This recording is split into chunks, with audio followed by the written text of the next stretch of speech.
Mad Ellie and the Vault of the Damned released a little over a week ago, and I held off of reviewing it until the honeymoon phase passed, and the reason for this is because I didn't want my feelings to get in the way of my opinion on the content for better or for worse. That said, I've been playing it pretty religiously since it released, and I feel I'm ready to provide my thoughts in a way that hopefully comes off as constructive and well put together. So let's get right into it. Mad Ellie is the first of two major story packs for Borderlands 4, something which we'll touch more on later, and prior to its launch it was confirmed to not include any endgame content, another thing we'll be talking about later on. So as such, it had big boots to fill because it's a borderline continuation of the Wedding DLC in Borderlands 3 and promised the return of key characters such as Crazy Earl, Ellie, Mancubus, and arguably the largest draw here, Pickle from Borderlands the pre-sequel. It was pretty heavily advertised as a pre-sequel DLC in its entirety, mentioning that large pieces of Elpis had quite literally fallen from the sky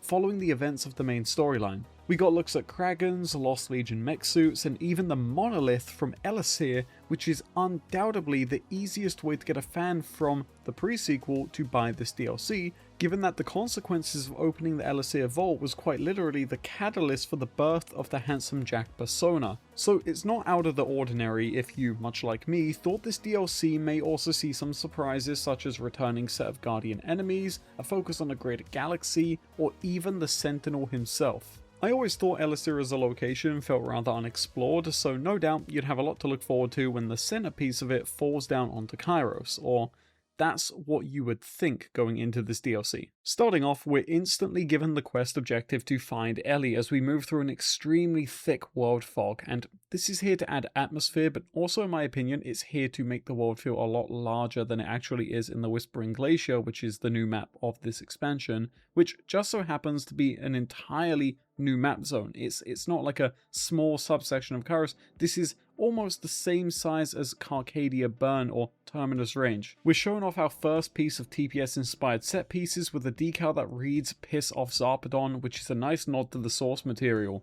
That's how it started in my head at least, before things like this ended up feeling like deliberate name drops for the sake of edging you with nostalgia that doesn't really have any real payoff. And speaking of no real payoff, it's not long after that in which we are reintroduced to Pickle from the pre-sequel, who instantly claims that the monolith from Elysir is now named the Megalith and has the power to talk to you and makes you hear people that you miss. This honestly doesn't make much sense to me personally and feels more like an intentional shoehorned plot point. That being said, however, it would potentially explain why Zarpedon went into it during TPS, because maybe she missed her parents so bad that it let her inside, but to be honest I don't subscribe to this theory either. Shoehorn or not, we go along with this explanation and follow Pickle to find Ellie, in which we're surprised with the appearance of Crazy Earl, who just sorta shows up. When this DLC was first announced, it seemed as though Randy Pitchford was hinting at Earl playing a very large role in the story, potentially even being the final boss, or at least that was my impression, but he just kinda shows up here out of nowhere. After continuing our search for Ellie with Pickle, we're given the heads up that the Megalith has woken up and a treat to our first flashback section of this expansion.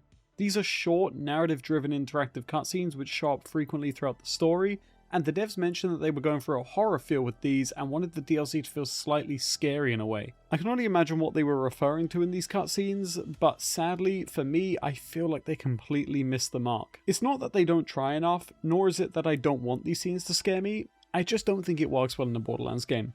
I think the main issue is that we're instantly introduced to two characters we know almost nothing about, and are too focused on trying to make sense of the writing to care about any form of horror that's going on here. I really feel like the writing in this DLC misses the mark a lot of the times and often tries to convey a message that feels impossible to receive in time for it to matter. Oh, by the way, speaking of, when we get out of this cutscene, Pickle is dead. We were also introduced to the first bug of this DLC with a duplicate Pickle, a blunder so severe that it happens 100% of the time, begging the question of how it made it through QA and into the live content. I'll be pointing out bugs in the DLC going forward, as this is easily the most bug-riddled DLC launch of all time I've ever seen from Gearbox.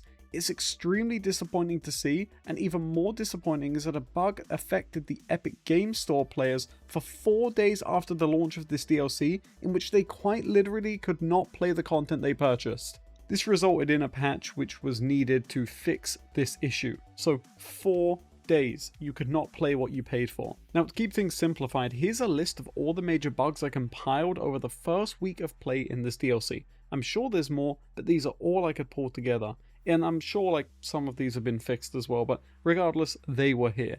It's truly unfortunate and a big indicator of why I feel the $30 price tag standalone for this content is just not worth it. Anyway, getting back on track, let's talk about the death of Pickle. I think the goal here was to convey that every time we enter a megalith cutscene, time passes faster for others than it does for us while we're in them. And as such, we've been in the flashback for so long that Pickle has frozen to death because he has no survival instinct, even though he's apparently just chilling here. Alright, you know what? That was a bad pun, my bad. Or at least, anyway, that's what I think, but even that feels wrong. And hopefully that gives some insight into just how confusing the writing in this DLC feels, because I don't even really know why Pickle dies here. But either way, the first useless pre-sequel MacGuffin is killed off screen via freezing, and when first playing this DLC, I didn't even realize this was a death until later on in the playthrough. Like I mentioned earlier with nostalgia edging, I really don't understand why Pickle is in this DLC other than to sell copies. He is present for all of 10 minutes, if even, and does nothing to advance the story in a meaningful way, any more than a random character could have. It was nice to see him, but if I knew this is how they'd write him in and out, I would have just preferred he'd been left out entirely. Regardless, we press on to the Speakeasy, which I'll be referring to as the Lodge, and are greeted by the returning Mancubus Bloodtooth, voiced by the talented Aaron Hansen, who does a fantastic job at reprising his role here. On the way to find Ellie, I force a Nightmare Rift to spawn so I can not only showcase it for this review, but also bring up how when the DLC launched, there was zero indicator of their existence on the map, leading the community to have to brute force their appearance through, I'm not kidding, driving in circles around the map over and over and over again. Going into one of these rifts in co-op also has a chance to just straight up leave your friends outside of the arena, killing their opportunity at loot entirely, in another situation of how did this make it past QA. Anyhow, the goal of these rifts is for you to fight a randomly spawned enemy which can drop 9 of the 18 legendaries in this DLC at random.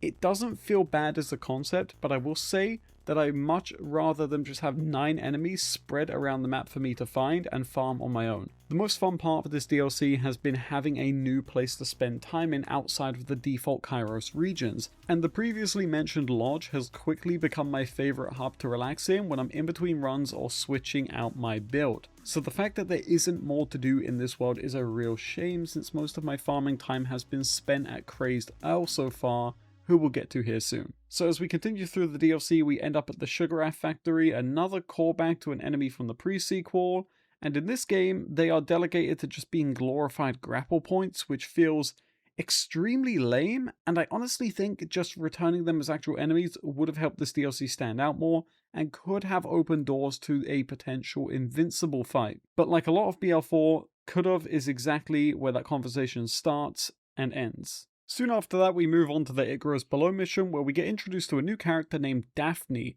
Her arc actually feels very similar to the Obsidian Forest section of Bounty of Blood in Borderlands 3, and all I can say is that I found her appearance to be not very memorable.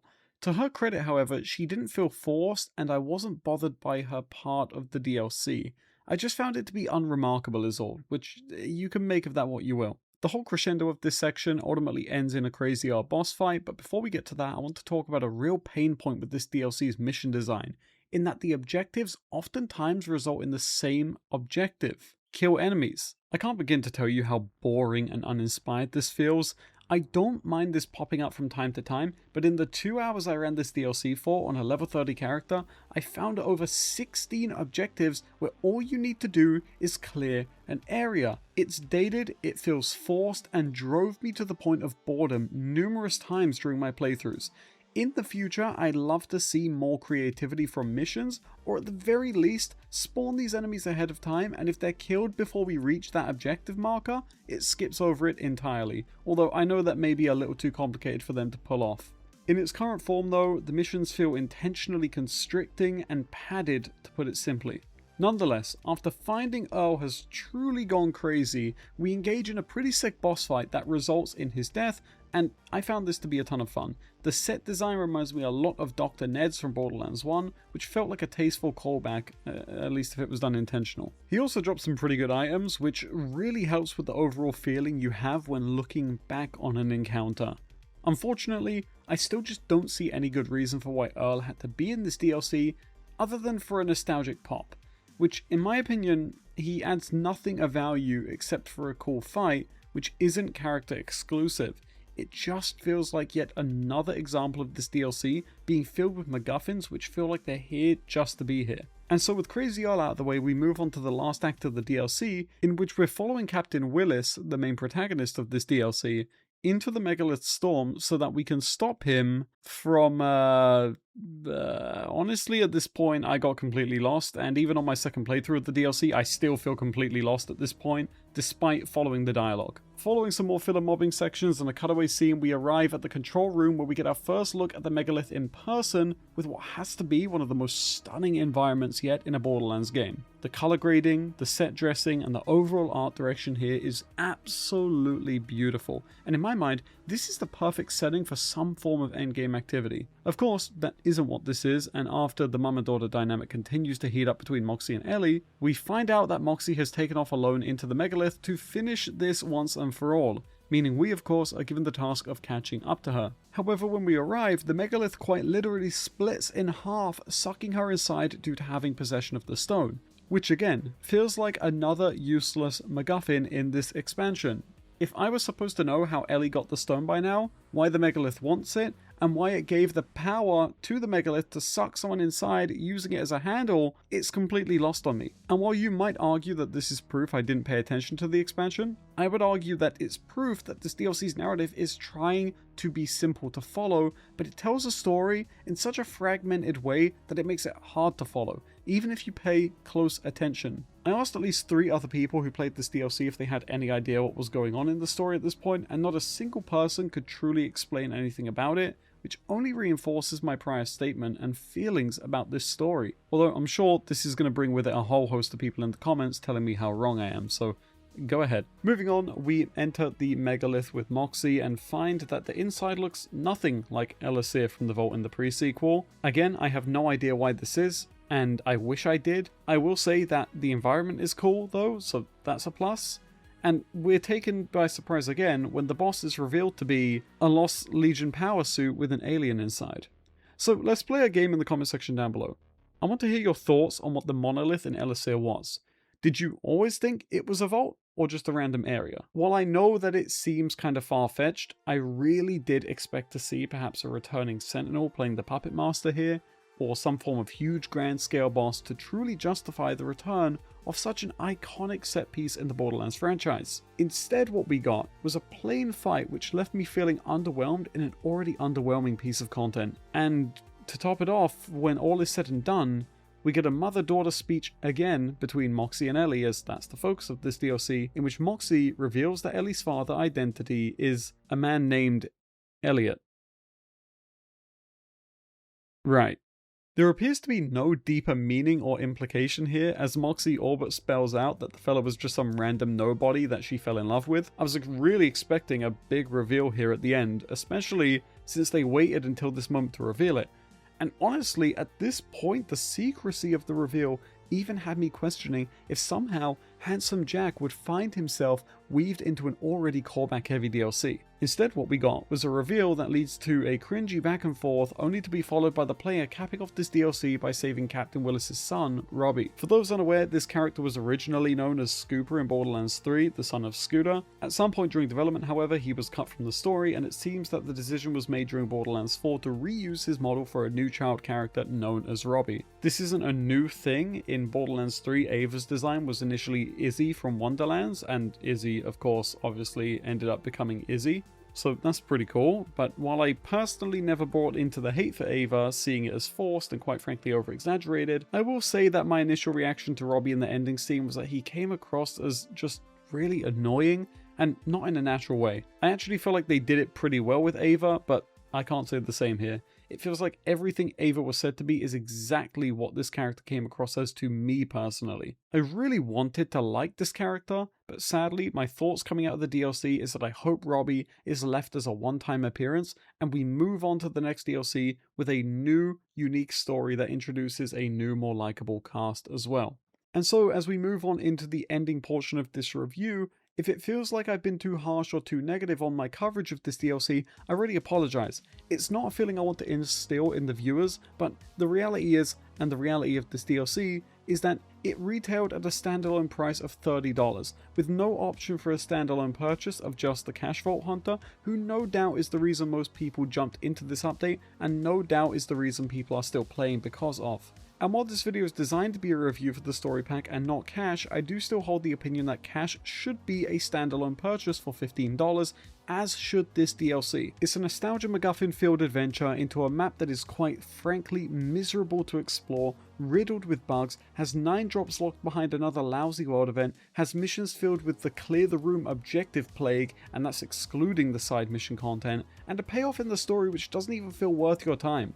I've largely avoided spending too much time talking about the decision to not include endgame in this content, hence why the 2K marketing machine worked overtime to get fans to call this content a story pack, because they don't want you attributing it to what you're used to. But for $30, and all of the pain points I just mentioned, the only thing that could ever save this, in the nicest way possible, absolute dumpster fire of a content drop would be some form of a new endgame activity to keep players coming back and add a layer to an already layer-starved endgame system in a game which has been out since September of 2025. All of this to say, I don't think the actual gameplay of the DLC is bad.